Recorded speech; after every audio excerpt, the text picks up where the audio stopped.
So, what were you saying? Well, I was talking about the relevance of it all. We are, after all, sitting in Israel, and Israel has been at the center of many of the critical issues facing modern civilization, of war and of peace and of prosperity and questions of values, questions of human rights, questions of law, questions of religious equality, questions of morality. Israel, in many ways, is considered to be a litmus test of a trial of what, and a reflection of a mirror of the universal conscience, and what happens here for some reason does reverberate and is considered to have significance.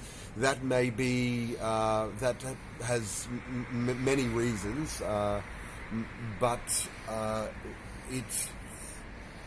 it seems that the ideas which developed here in this region are relevant. So I wanted to talk about some of those ideas. One of them, for example, is charity. Where does the idea of charity come from? It seems that the desire to assist another person as a critical part of who one is stems from a theological idea rooted in every human being made in the image of God. So the sanctification of another person and the assistance of the other person and the welfare and certainly the life of the other person is essential for it's an essential for the theological well-being, so to speak, of his fellow. That idea is not to be taken for granted, like many ideas which have survived until today. They are in fact not at all to be taken for granted. They are in fact could be random combinations of ideas which now seem to be obvious, but at the time were not obvious at all, including some of our most basic instincts. They may be cultivated. They may be very and many of our emotions may be learnt.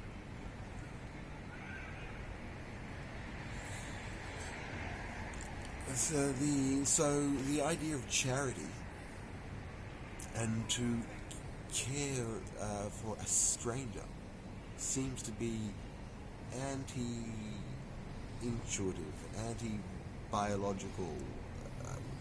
In many ways, that same stranger may be competing for your resources, or may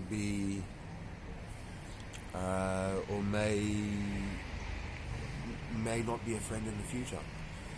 So the idea of preserving and caring for that is by no means taken for granted, but it became the modus operandus of society to look after one another. And in that idea, humanity grew and became large, and governments became successful because they were invested in taking care of everybody in the most efficient way. So, in many ways, it was a winning idea. When one discusses a new theology, one looks at how such winning ideas can be applied and reapplied to a new context.